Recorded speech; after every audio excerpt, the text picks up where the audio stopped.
ಎಲ್ಲರಿಗೂ ಬೆಳಗಿನ ಶುಭಾಶಯವನ್ನು ಕೊಡುತ್ತಾ KR-ಲಕ್ಕಂ ಮೆಮೋರಿಯಲ್ CBSE ಶಾಲೆಯ ಆನ್ಲೈನ್ ಪಾಠಗಳಿಗೆ ಎಲ್ಲರಿಗೂ ಸ್ವಾಗತವನ್ನು ಮಾಡಿಕೊಳ್ಳುತ್ತಾ ಇವತ್ತಿನ ಒಂದು ವಿಚಾರಕ್ಕೆ ಬರೋಣ. ನಾವು ಧಾತು ಕ್ರಿಯಾಪದ.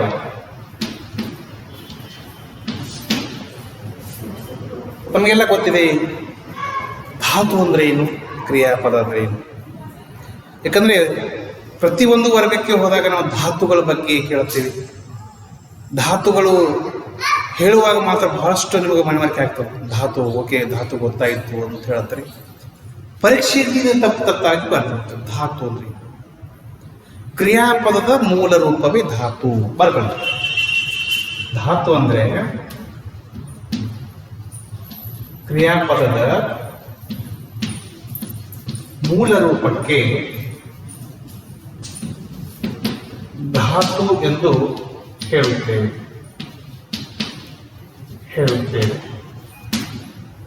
ಉದಾಹರಣೆಗೆ ಈಗ ನೋಡುತ್ತಾನೆ ಅನ್ನುವುದು ಒಂದು ಕ್ರಿಯಾಪದ. ನೋಡುತ್ತಾನೆ ಅನ್ನೋದು ಒಂದು ಕ್ರಿಯಾಪದ. ಇಲ್ಲಿ ನೋಡು ಅನ್ನೋದು ಧಾತು. ಇಷ್ಟ ಧಾತುಗಳು ಎಂದರೆ ಕ್ರಿಯಾರ್ಥವನ್ನ ಕೊಡುವ ಮತ್ತು ಪ್ರತ್ಯಯವನ್ನ ಹೊಂದಿರುವಂತಹ ಶಬ್ದವನ್ನ ಕ್ರಿಯಾ ಪ್ರಕೃತಿ ಅಥವಾ ಧಾತು ಎನ್ನುತ್ತೇವೆ. ಏನು? ಕ್ರಿಯಾರ್ಥವನ್ನ ಕೊಡುವ ಮತ್ತು ಪ್ರತ್ಯಯವನ್ನ ಹೊಂದಿರುವ ಶಬ್ದಗಳಿಗೆ ನಾವು ಧಾತು ಅಥವಾ ಕ್ರಿಯಾ ಪ್ರಕೃತಿ ಅಂತ ಹೇಳ್ತೇವೆ. ಉದಾಹರಣೆಗೆ ಮಾಡು, ತಿನ್ನು, ಹೋಗು, ಬರು, ಮಲಗು, ಏಳು, ನೋಡು, ಓಡು ಮುಂತಾದ ಶಬ್ದಗಳು ಧಾತುಗಳಾಗಿ ಪರಿಣಮಿಸ್ತಾರೆ. ಅದಕ್ಕೆ ಕ್ರಿಯಾಪದದ ಮೂಲ ರೂಪಕ್ಕೆ ಧಾತು ಅಂದ್ರೆ ಒಂದೇ. ಕ್ರಿಯೆ ಅರ್ಥವನ್ನು ಕೊಡುವ ಮತ್ತು ಪ್ರತ್ಯಯವನ್ನು ಹೊಂದಿರುವ ಹೊಂದಿರತಕ್ಕಂಥ ಶಬ್ದಕ್ಕೆ ನಾವು ಏನಂತ ಕರಿತೀವಿ? ಕ್ರಿಯಾ ಪ್ರಕೃತಿ ಇಲ್ಲವೇ ಧಾತು ಎನ್ನುತ್ತೇವೆ. ಸಂಕ್ಷಿಪ್ತವಾಗಿ ಕ್ರಿಯಾಪದದ ಮೂಲ ರೂಪವೇ ಧಾತು. ಉದಾಹರಣೆಗೆ ನೋಡು, ಬರು, ತಿನ್ನು, ಬರೆ, ಹೀಗೆ ಸಾಕಷ್ಟು ಧಾತುಗಳನ್ನು ನಾವು ನೋಡ್ತಾ ಇರ್ತೇವೆ. ಇನ್ನು ಧಾತುಗಳಲ್ಲಿ ಸಹಜ ಧಾತು ಮತ್ತು ಇಲ್ಲಿ ಮೂಲ ಧಾತು, ಸಹಜ ಧಾತು ಅಂತ ಬರ್ತಾವೆ. ಮೂಲ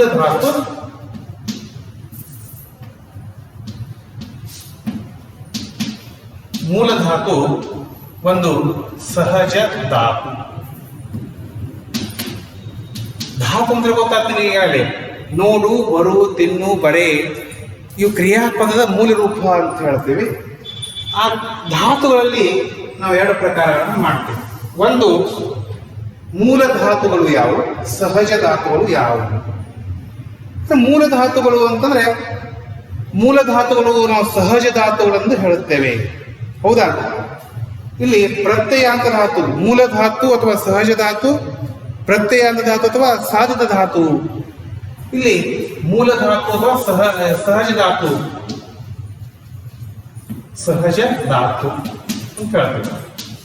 ಇನ್ನು ಎರಡನೇದು ಪ್ರತ್ಯಯಾಂತ ಧಾತು, ಸಾಧಿತ ಧಾತು.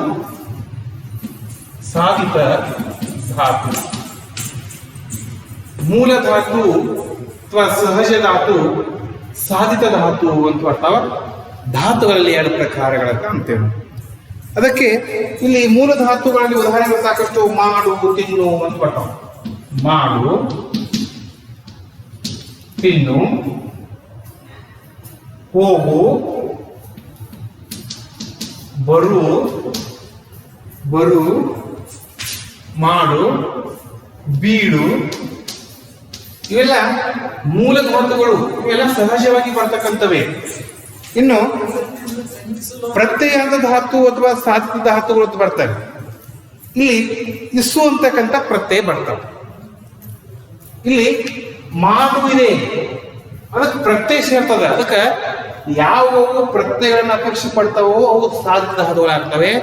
ಇವು ಸಹಜವಾಗಿರ್ತಾವು, ಪ್ರತ್ಯಯವನ್ನು ಅಪೇಕ್ಷೆ ಪಡುವುದಿಲ್ಲ. ಮಾಡು ಸಹಜ ಧಾತು, ತಿನ್ನು ಸಹಜ ಧಾತು. ಇದಕ್ಕೆ ಪ್ರತ್ಯಯ ಸೇರಿಸಿದ ಏನಾಗತ್ತ, ಅದು ಸಾಧಿತ ಧಾತು. ಅಕರ್ಮಕ ಧಾತು ಸಕರ್ಮಕ ಧಾತು ಅಂತ ಬರ್ತದೆ ನಿಮಗೆ. ಅದಕ್ಕೆ ಮಾಡುವುದು ಏನಾಗ್ತದೆ, ಅದು ಮಾಡು ಅದಿಕ್ಕಿಸು ಮಾಡಿಸು. ಹಾಗಾದ್ರೆ ಮಾಡಿಸು ಯಾವ ಧಾತು ಅಂತ ಕೇಳ್ತಾರೆ ನಿಮ್ಗೆ ನಾಳೆ ಪರೀಕ್ಷೆ ಒಳಗೆ. ಸಾಧಿತ ಧಾತುಗೆ ಉದಾಹರಣೆ ಕೊಡಿ. ಮಾಡು ಅಂತಲೂ ಕೊಡಬಹುದು, ನೀವು ಮಾಡಿಸು ಅಂತಲೂ ಕೊಡ್ಬೋದು. ಅಲ್ಲಿ ನಾಳೆ 4 ಆಪ್ಷನ್ಸ್ ಕೊಟ್ಟಾಗ ಯಾವುದನ್ನ ಬರೀ ಮಾಡುತ್ತಾನೆ ಅಂತ ಕೊಡ್ಬೋದು, ಮಾಡು ಕೊಡ್ಬೋದು, ಮಾಡಿಸು ಕೊಡ್ಬೋದು, ಮಾಡುವರು ಅಂತ ಕೊಡ್ಬೋದು. ಈ 4 ಪದಗಳಲ್ಲಿ ಸಾಧಿತ ಧಾತು ಯಾವುದು ಅಂತ ಕೇಳಿದಾಗ ನೀವು ಮಾಡಿಸು, ತಿನ್ನಿಸು, ಹೌದಾ, ಬೀಳಿಸು, ಬಳಸು, ಇಸು ಪ್ರತ್ಯಯ ಬರ್ತದೆ. ಹೀಗೆ ಧಾತು ಎಂದರೆ ಕ್ರಿಯಾಪದದ ಮೂಲ ರೂಪ ಧಾತು ಎನ್ನುತ್ತೇವೆ ಅಂತ ನಾವು ಹೇಳ್ತೀವಿ. ಧಾತುಗಳಲ್ಲಿ ಸಹಜ ಧಾತು ಮತ್ತು ಸಾಧಿತ ಧಾತು ಅಂತ ನಾವು 2 ಪ್ರಕಾರ ಮಾಡ್ತೇವೆ. ಇಲ್ಲಿ ಸಹಜವಾದ ಧಾತುಗಳು ಯಾವುವು? ಮಾಡು, ತಿನ್ನು, ಹೋಗು, ಬರು, ಬೀಳು ಇತ್ಯಾದಿ ಸಹಜ ಧಾತುಗಳು ಅಂತ ಹೇಳ್ತೀವಿ. ಇನ್ನು ಪ್ರತ್ಯಯ ಅಂತ ಪ್ರತ್ಯಯವು ಸೇರಿದಾಗ ಆಗ್ತಕ್ಕಂಥ ಧಾತುಗಳು ಯಾವುವು? ಅದನ್ನೇ ಇಸು, ಮಾಡಿಸು, ತಿನ್ನಿಸು, ಇಲ್ಲಿ ಬರುವಿಕೆ, ಬರುಸು ಅಥವಾ ಬೀಳಿಸು. ಹೀಗೆ ಇಸು ಅಂತಕ್ಕಂಥ ಪ್ರತ್ಯಯ ಸೇರಿದ್ರೆ ಸಾಧಿತ. ಮಾಡು ಅಂತ ಅಷ್ಟೇ ಇದ್ರೆ ಕೇವಲ ಸಹಜ ಧಾತು. ಧಾತು ಅಂದ್ರೆ ಕ್ರಿಯಾಪದದ ಮೂಲ ರೂಪ. ಇಷ್ಟು ಧಾತುವಿನ ಬಗ್ಗೆ ಸ್ಪಷ್ಟವಾಗಿರ್ತಕ್ಕಂಥ ಒಂದು ಉದಾಹರಣೆ ಅಂತ ಹೇಳ್ತೀವಿ. ಇನ್ನು ಅಕರ್ಮಕ ಸಕರ್ಮಕನೂ ಕೂಡ ಮಾಡಬಹುದು. ಇನ್ನು ಕ್ರಿಯಾಪದಕ್ಕೆ ಬರೋಣ. ಏನು ಕ್ರಿಯಾಪದ ಅಂದ್ರೆ?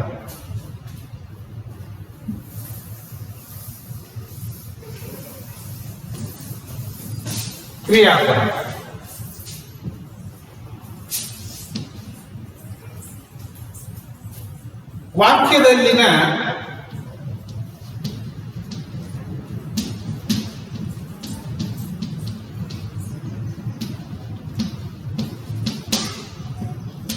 ವಾಕ್ಯದಲ್ಲಿನ ಕ್ರಿಯೆ ಅರ್ಥವನ್ನು ತಿಳಿಸುವುದೇ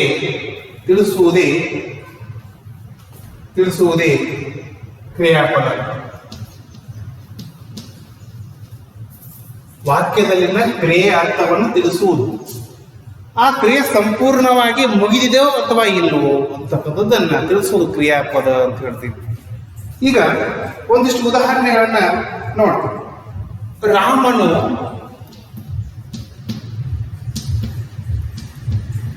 ಪುಸ್ತಕವನ್ನು ಓದುತ್ತಾನೆ. ಒಂದು ಪೂರ್ಣ ಕೊಡ್ತೀರಿ ವಾಕ್ಯ. ಹಾಗಾದ್ರೆ ರಾಮನ ಪುಸ್ತಕವನ್ನು ಓದುತ್ತಾನೆ ಅಂತಕ್ಕಂಥ ವಾಕ್ಯದೊಳಗ ಇಲ್ಲಿ ಕ್ರಿಯಾಪದ ಐತೋ ಇಲ್ಲೋ? ಓದುತ್ತಾನೆ, ಓದಿದನು, ಓದಲಿಲ್ಲ. ಒಂದು ಕ್ರಿಯಾಪದವನ್ನ ನಾವು 4 ಪ್ರಕಾರವನ್ನಾಗಿ ಮಾಡಬಹುದು. ಒಂದು ಭೂತಕಾಲ ಮಾಡಬಹುದು, ಭವಿಷ್ಯತ್ ಕಾಲ ಮಾಡಬಹುದು, ವರ್ತಮಾನ ಕಾಲದಲ್ಲಿ ಇಡಬಹುದು, ನಿಷೇಧಾರ್ಥಕ ಕಾಲದಲ್ಲಿ ಇಡಬಹುದು. ಹೀಗೆ 4 ಪ್ರಕಾರದ ಕಾಲವನ್ನಾಗಿ ನಿರ್ಮಾಣ ಮಾಡಬಹುದು. ಹಾಗಾದ್ರೆ ಓದುತ್ತಾನೆ ಅನ್ನೋದು ವರ್ತಮಾನ ಕಾಲ. ರಾಮನು ಈಗ ಪುಸ್ತಕವನ್ನು ಓದುತ್ತಿದ್ದಾನೆ ಅಥವಾ ಓದುತ್ತಾನೆ ಅನ್ನೋದು ಕ್ರಿಯಾಪದ. ವಾಕ್ಯದಲ್ಲಿನ ಕ್ರಿಯೆ ಅರ್ಥದ ಸ್ಥಳ ಓದುತ್ತಾನೆ. ಯಾವ ಕಾಲ ಹೇಳ್ತೀವಿ? ಈಗ ಶಿಕ್ಷಕರು ಬೆಳಗಿನ ಜಾವದಲ್ಲಿ ಪಾಠವನ್ನು ಮಾಡುತ್ತಾರೆ. ಶಿಕ್ಷಕರು ಬೆಳಗಿನ ಜಾವದಲ್ಲಿ ಪಾಠವನ್ನು ಮಾಡುತ್ತಿದ್ದಾರೆ ಅಥವಾ ಮಾಡುತ್ತಾರೆ ಅನ್ನೋ ವರ್ತಮಾನ ಕಾಲದಲ್ಲಿದೆ. ಮಾಡಿದರು ಅಂತಂದಾಗ ಅದು ಭೂತಕಾಲಕ್ಕೆ ಸೇರ್ಪಡೆಯಾಗುತ್ತೆ. ಶಿಕ್ಷಕರು ನಾಳೆ ಸಮಾಜದ ಬಗ್ಗೆ ಹೇಳುತ್ತಾರೆ ಅಂತಂದ್ರೆ ಅದು ಭವಿಷ್ಯತ್. ನಾಳೆ ಹೇಳುತ್ತಾರೆ, ಇನ್ನು ಫ್ಯೂಚರ್ದಾಗಿದೆ. ಅದಕ್ಕೆ ಹೇಳುತ್ತಾರೆ, ಹೇಳುವರು, ಹೇಳಿದರು, ಹೇಳುತ್ತಾರೆ, ಹೇಳಲಿಲ್ಲ. ಅದು ಏನು ಅಂತಂದ್ರೆ ನಿಷೇಧಾರ್ಥಕ. ಮತ್ತೆ ವಿದ್ಯಾರ್ಥಕನು ಬರ್ತದೆ ಇನ್ನೊಂದು ರೀತಿ. ಹೇಳಿದರು, ಹೇಳಿದರು ಬೇರೆ, ಹೇಳಲಿ ಬೇರೆ. ಈಗ ಓದುತ್ತಾನೆ, ರಾಮನ ಪುಸ್ತಕವನ್ನು ಓದಲಿ, ಇದು ಕೂಡ ವಿದ್ಯಾರ್ಥಕ ಕ್ರಿಯಾಪದ. ಇನ್ನೊಂದು ರೀತಿ ಆಗತ್ತ, ರಾಮನು ಪುಸ್ತಕವನ್ನು ಓದಿಯಾನು. ಓದಿಯಾನು ಅಂದ್ರೆ ಸಂಭವನಾರ್ಥಕ ಕ್ರಿಯಾಪದ. ಹೀಗೆ ಒಂದು ವಾಕ್ಯವನ್ನ ಹಲವಾರು ಕ್ರಿಯಾಪದಗಳಿಗೆ ನಾವು ಹೊಂದಿಸಬಹುದು. ಅದಕ್ಕೆ ವರ್ತಮಾನ ಕಾಲ, ಭೂತಕಾಲ, ಭವಿಷ್ಯತ್ ಕಾಲ, ನಿಷೇಧಾರ್ಥಕ, ವಿದ್ಯಾರ್ಥಕ, ಸಂಭವನಾರ್ಥಕವನ್ನಾಗಿ ಕೂಡ ಮಾಡಬಹುದು. ಕ್ರಿಯಾಪದಗಳಲ್ಲಿ ಬದಲಾವಣೆ ಆಗ್ತಾ ಹೊರತು ಇಲ್ಲಿ ರಾಮ ಪುಸ್ತಕ ಅದೇ ಇರ್ತತಿ, ಅದರ ಕ್ರಿಯಾಪದಗಳು ಬದಲಾವಣೆ ಆಗ್ತಿರ್ತಾವ ಅಷ್ಟೇ. ಪುಸ್ತಕವನ್ನು ಓದುತ್ತಾನೆ ಅನ್ನೋದು ವರ್ತಮಾನ ಕಾಲ, ಓದಿದನು ಭೂತಕಾಲ, ಓದುವನು ಭವಿಷ್ಯತ್ ಕಾಲ, ಓದಿಯಾನು ಸಂಭವನಾರ್ಥಕ, ಓದಲಿಲ್ಲ ನಿಷೇಧಾರ್ಥಕ, ಓದಲಿ ವಿದ್ಯಾರ್ಥಕ. ಅದಕ್ಕೆ ಯಾವ್ಯಾವ ಕಾಲದಲ್ಲಿ ನಾವು ಕ್ರಿಯಾಪದವನ್ನು ಹೇಗೆ ಬದಲಾವಣೆ ಮಾಡಬೇಕು ಅನ್ನೋದನ್ನ ನಾವು ಕ್ರಿಯಾಪದದ ಪ್ರಕಾರಗಳನ್ನ ಈಗ ಒಂದೊಂದಾಗಿ ನೋಡೋಣ.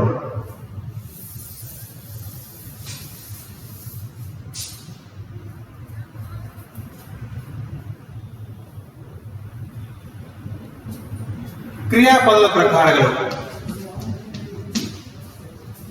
ಕ್ರಿಯಾಪದದ ಪ್ರಕಾರಗಳು ಇಲ್ಲಿ ಕಾಲಾರ್ಥಕ ಕ್ರಿಯಾಪದ. ಕಾಲಾರ್ಥಕ ಕ್ರಿಯಾಪದ. ಎರಡನೇದು ವಿದ್ಯಾರ್ಥಕ ಕ್ರಿಯಾಪದ. ವಿದ್ಯಾರ್ಥಕ ಕ್ರಿಯಾಪದ.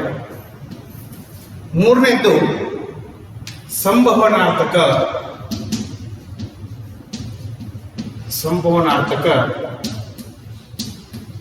ಕ್ರಿಯಾಪದ. ನಾಲ್ಕನೇದು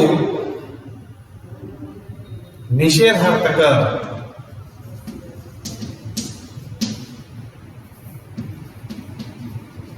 ಕ್ರಿಯಾಪದ.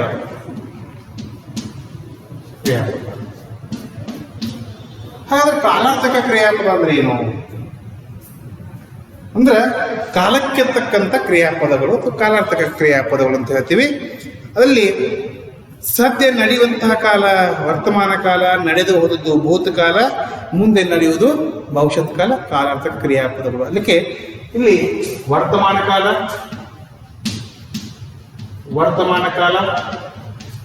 ಭೂತಕಾಲ, ಭವಿಷ್ಯತ್ ಕಾಲ ಹೀಗೆ. ಇನ್ನು ವಿದ್ಯಾರ್ಥಕ ಕ್ರಿಯಾಪದ ಇಲ್ಲಿ ಕೇವಲ ಆಜ್ಞೆ, ಆರ್ಡರ್ ಇರ್ತದೆ. ಮಾಡಲಿ, ಬರೆಯಲಿ, ಬರಲಿ ಅಂತಕ್ಕಂಥದ್ದು ಕೇವಲ ಆಜ್ಞೆ ಮಾತ್ರ ಇರ್ತದೆ. ಇಲ್ಲಿ ಸಂಭವ ನಂತರ ಸಂಶಯ ಮಾಡಬಹುದು, ಮಾಡಲಿಕ್ಕಿಲ್ಲ. ಇಲ್ಲಿ ನಿಷೇಧ ಅಂತಕ್ಕಂಥದ್ದಲ್ಲಿ ಮಾಡೋದೇ ಇಲ್ಲ ಅಂತಕ್ಕಂಥದ್ದು ಒಂದು ಪದ ಪಟ್ಟಿಸ್ತೇವೆ. ಹೀಗೆ ಕಾಲಾರ್ಥಕ ಕ್ರಿಯಾಪದ, ವಿದ್ಯಾರ್ಥಕ ಕ್ರಿಯಾಪದ, ಸಂಭವನಾರ್ಥಕ ಕ್ರಿಯಾಪದ, ನಿಷೇಧಾರ್ಥಕ ಕ್ರಿಯಾಪದಗಳನ್ನು ನಾವು ಈ ರೀತಿಯಾಗಿ ಮಾಡ್ತೇವೆ. ಕಾಲಾರ್ಥಕ ಕ್ರಿಯಾಪದಗಳಲ್ಲಿ ಪ್ರತಿಯೊಂದು ಕಾಲದ ಆಖ್ಯಾತ ಪ್ರತ್ಯಯಗಳು ಬೇರೆ ಬೇರೆಯಾಗಿರುತ್ತವೆ. ಆದರೆ ಸಂಶಯಾರ್ಥಕ, ವಿದ್ಯಾರ್ಥಕ, ನಿಷೇಧಾರ್ಥಕಗಳಲ್ಲಿ ಆಖ್ಯಾತ ಪ್ರತ್ಯಯಗಳು 3 ಕಾಲಗಳನ್ನು ಸೂಚಿಸುತ್ತವೆ. ಉತ್ತಮ ಪುರುಷ, ಮಧ್ಯಮ ಪುರುಷ, ಪ್ರಥಮ ಪುರುಷಗಳೆಂದು 3 ಪ್ರಕಾರದ ಸರ್ವನಾಮಗಳನ್ನು ನೋಡ್ತೇವೆ. ಅದಕ್ಕೆ ಇಲ್ಲಿ ಉತ್ತಮ ಪುರುಷ ಸರ್ವನಾಮಗಳು ಯಾವುವು? ನಾನು, ನಾವು ಉತ್ತಮ ಪುರುಷ ಸರ್ವನಾಮ. ಮಧ್ಯಮ ಪುರುಷ ಸರ್ವನಾಮ ನೀನು, ನೀವು. ಪ್ರಥಮ ಪುರುಷ ಸರ್ವನಾಮ ಅವನು, ಅವಳು, ಅದು, ಅವು. ಹೀಗೆ ನಾವು ಕಾಲಾರ್ಥಕ ಕ್ರಿಯಾಪದ ನೋಡ್ತೇವೆ. ಇಲ್ಲಿ ಉದಾಹರಣೆಗಳನ್ನ ನಿಮಗೆ ತಿಳಿಸ್ಕೊಂಡು ಹೋಗ್ತೇನೆ. ರಾಮನು ಪುಸ್ತಕವನ್ನು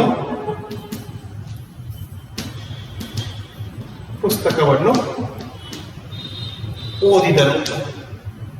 ಇದು ಯಾವ ಕಾಲದಾಗಿತ್ತು ಹೇಳಿ? ರಾಮನು ಪುಸ್ತಕವನ್ನು ಓದಿದನು ಭೂತಕಾಲದಾಗಿತ್ತು, ಆಗಿ ಹೋಗಿದ್ದಾರೆ.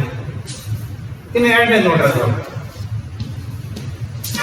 ರಾಮನು ಪುಸ್ತಕವನ್ನು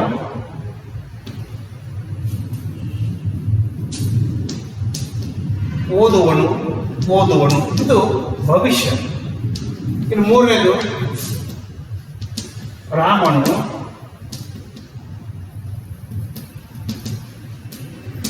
ಪುಸ್ತಕವನ್ನು ಓದುತ್ತಾನೆ. ಇದು ವರ್ತಮಾನ. ಹೀಗೆ ಕಾಲಾರ್ಥಕ ಕ್ರಿಯಾಪದದಲ್ಲಿ 3 ಪ್ರಕಾರಗಳನ್ನು ಮಾಡ್ತೇವೆ. ವರ್ತಮಾನ ಕಾಲ, ಭೂತಕಾಲ, ಭವಿಷ್ಯತ್ ಕಾಲ ಅಂತೇಳಿ ಮಾಡ್ತೀವಿ. ಇನ್ನು ವಿದ್ಯಾರ್ಥಕ ಕ್ರಿಯಾಪದ ನೋಡಿ, ಬರೀ ಆಜ್ಞೆ ಅಷ್ಟೇ ಇದೆ. ಒಂದನೇದು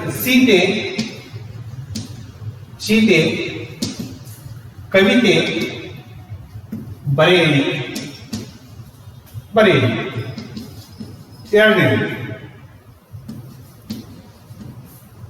ರಾಮನು ಶಾಲೆಗೆ ಬರಲಿ. ಮೂರನೇದು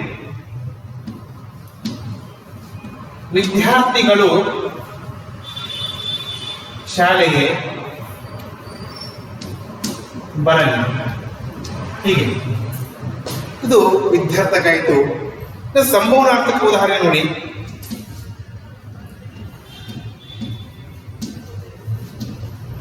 ವಿದ್ಯಾರ್ಥಿಗಳು ಶಾಲೆಗೆ ಬಂದಾರು ಅಂತ ಬರುವರು ಅಥವಾ ಇಲ್ಲದೆ ಇರಬಹುದು. ಎರಡನೇದು ವಿದ್ಯಾರ್ಥಿಗಳು ಗೃಹಪಾಠ ಮಾಡಿಯಾರು ಬಂದಾರು. ಮೂರನೇದು ವಿದ್ಯಾರ್ಥಿಗಳು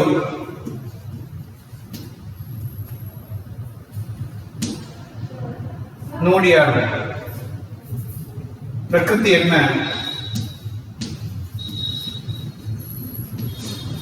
ನೋಡಿಯಾರು. ಅಂದ್ರೆ ಮಾಡಿಯಾರು, ಬಂದಾರು ಅಥವಾ ನೋಡಿಯಾರು ಅಂತ ಹೇಳಿ ಸಂಶಯ ಇದೆ. ಅಂದ್ರೆ ಶಾಲೆಗೆ ಬಂದಾರು ಅಂತಂದ್ರೆ ಬರಬಹುದು, ಬರ್ಲಿಕ್ಕಿಲ್ಲ. ಹೀಗೆ ಮಾಡಿಯಾರು, ನೋಡಿಯಾರು ಅಂತಕ್ಕಂಥ ವಿಚಾರಗಳು. ಇನ್ನ ನಿಷೇಧಾರ್ಥಕ ವಾಕ್ಯಗಳು ಬರ್ತವೆ. ವಿದ್ಯಾರ್ಥಿಗಳು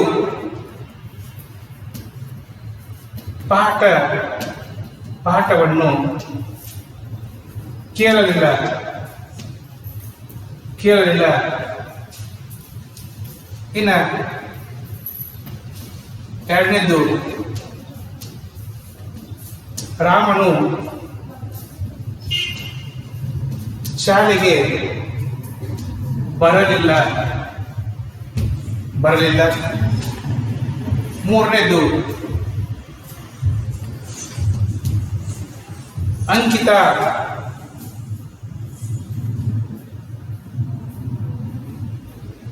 ಗೃಹಪಾಠ ಮಾಡಲಿಲ್ಲ. ಹೀಗೆ ಬರಲಿಲ್ಲ, ಕೇಳಲಿಲ್ಲ ಇವೆಲ್ಲ ನಿಷೇಧಾರ್ಥಕ, ಇವು ಸಂಶಯಾರ್ಥಕ ಅಥವಾ ಸಂಭವನಾರ್ಥಕ, ಇವು ವಿದ್ಯಾರ್ಥಕ, ಇವು ಕಾಲಾರ್ಥಕ. ಈ ರೀತಿಯಾಗಿ ನಿಮಗೆ ಕ್ರಿಯಾಪದಗಳು ಬರ್ತವೆ. ಇವತ್ತು ಧಾತು ಅಂದರೆ ಏನು, ಧಾತುಗಳಲ್ಲಿ ಸಹಜ ಧಾತುಗಳು ಯಾವುವು ಮತ್ತು ಸಾಧಿತ ಧಾತುಗಳು ಯಾವುವು ಅಂತ ತಿಳ್ಕೊಂಡ್ರಿ. ಕ್ರಿಯಾಪದ ಅಂದ್ರೆ ಏನು, ಕ್ರಿಯಾಪದ ಎಷ್ಟು ಪ್ರಕಾರಗಳನ್ನಾಗಿ ಮಾಡುತ್ತೇವೆ ಅಂತ ತಿಳ್ಕೊಂಡ್ರಿ.